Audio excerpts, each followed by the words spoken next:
I was like, of course we're recording this camera sent to me. What's he talking about? Oh yeah, that's good.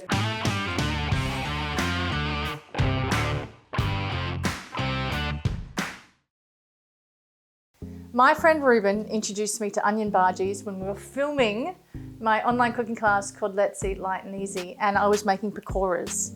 And I'll never forget this day. I was cooking the pakoras and he's the head cameraman, right? So he's on the table with the camera over the top of the pakoras.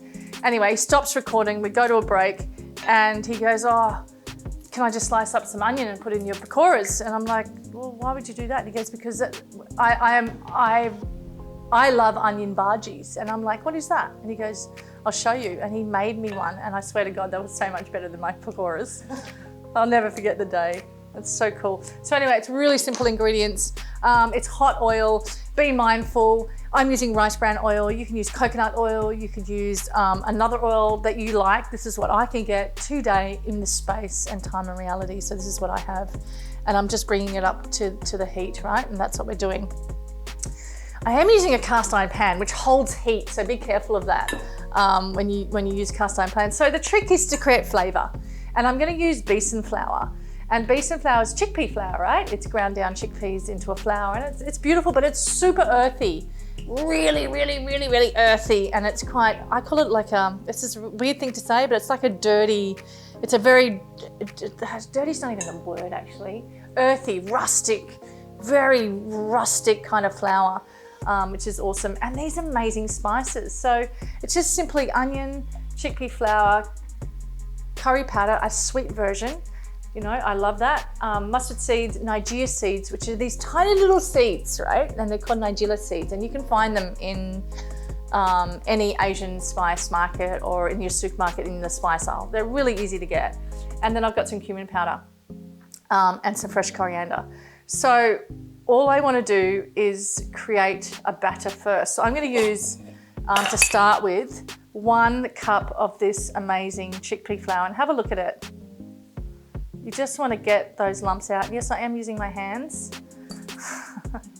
This is my kitchen. So I reckon all up, Dee's doing measurements here at the moment. I've got about 2 cups deep of beef. Oh, it's so earthy. Just the smell of it is intense. And I'm just gonna run my hands through this. I've got some coriander in here as well. And I'm just breaking up those lumps.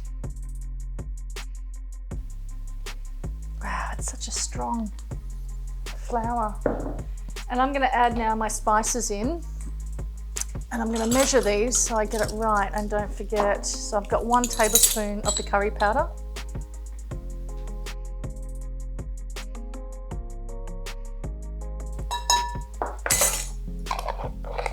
And I want about 2 teaspoons of cumin. Actually, no, 1 teaspoon of cumin powder. Let's start with 1. And then I'm going to go a teaspoon of the Nigella seeds.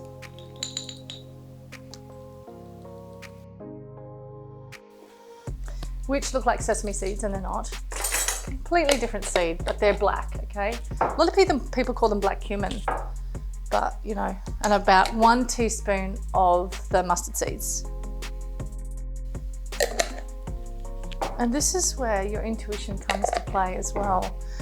Because you might want to put more spices in there and you go like, how much more spices, you know? And this is the whole thing with cooking, it's intuitively, right? So salt and pepper, super important. Building blocks of flavor. I always say that in every recipe because I can't say it enough to get it across to everybody. How when you're cooking with real ingredients, you need salt and pepper, right? Now, we're just going to add some water. Now, how much water? No measurements. You're just going to make a pancake batter texture. So I'm starting in the middle and I'm just whisking. Oh my God, it smells great already. Can you guys smell that? Yeah. You can? You can smell it? If this was like, it doesn't smell like pancake. It's so funny. The texture is pancake. You're just whisking very gently, just getting those lumps out, scooping the dry from the edge into the center.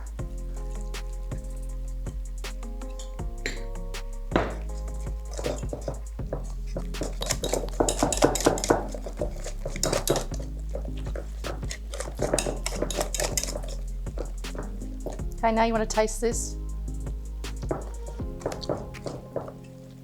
What do I need? A little bit more salt.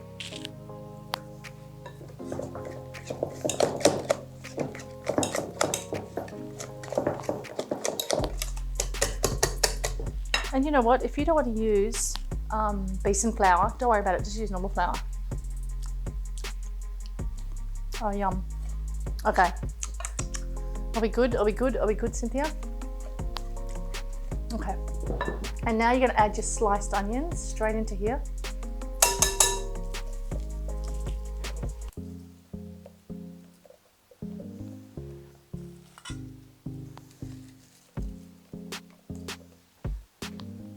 And with a spatula, you're just going to pretty much with this batter is cover these onions and completely wrap this butter around them. Have a look.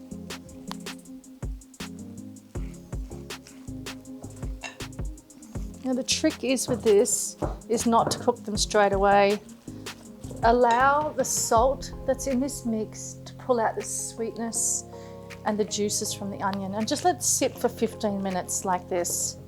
And then we will come back to it and we will dollop it very gently in our oil, a very hot oil.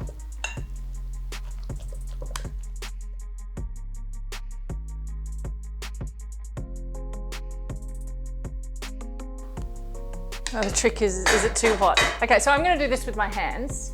You'll probably need to do it with a spoon, right? But it kind of, which is very challenging for me to do with a spoon actually, because I'm always using my hands, right? So do it with a spoon for sure. So you're going to take some, and you're going to you don't want it round. You want to flatten it out, okay?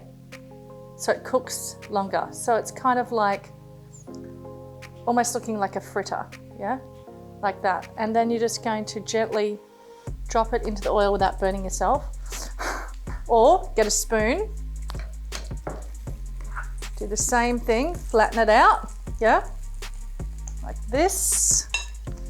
Get another spoon and then just drop it into the oil, okay?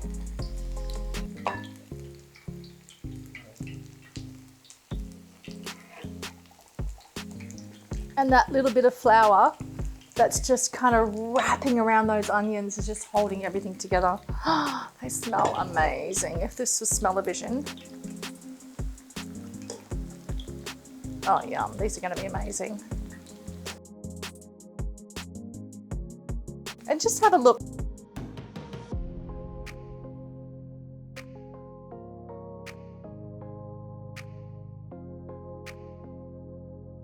So this is taking a little bit of time, and you want it to. You don't want to rush this because sometimes the batter can be raw in the middle, but look at them, everyone. Wow. They are fabulous.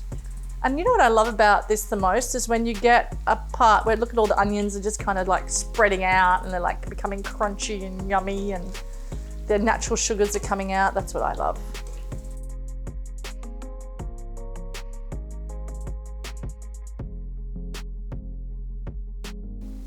Okay, look at this, look at this. This makes me really happy. Look, Dee, Gungun, look. Oh my God. Look. Okay, so I've got my tzatziki, which is plant-based, and I've got a beautiful sweet chili sauce here, which is just beautiful. And thank you. Thank you, thank you, thank you, thank you. If you don't have my new cookbook, please get it. It's amazing. It's plant-based love stories, and it has all the most incredible stories of my friends and people that I've met along the way that influenced me in each recipe, and the photography is amazing. Goodbye.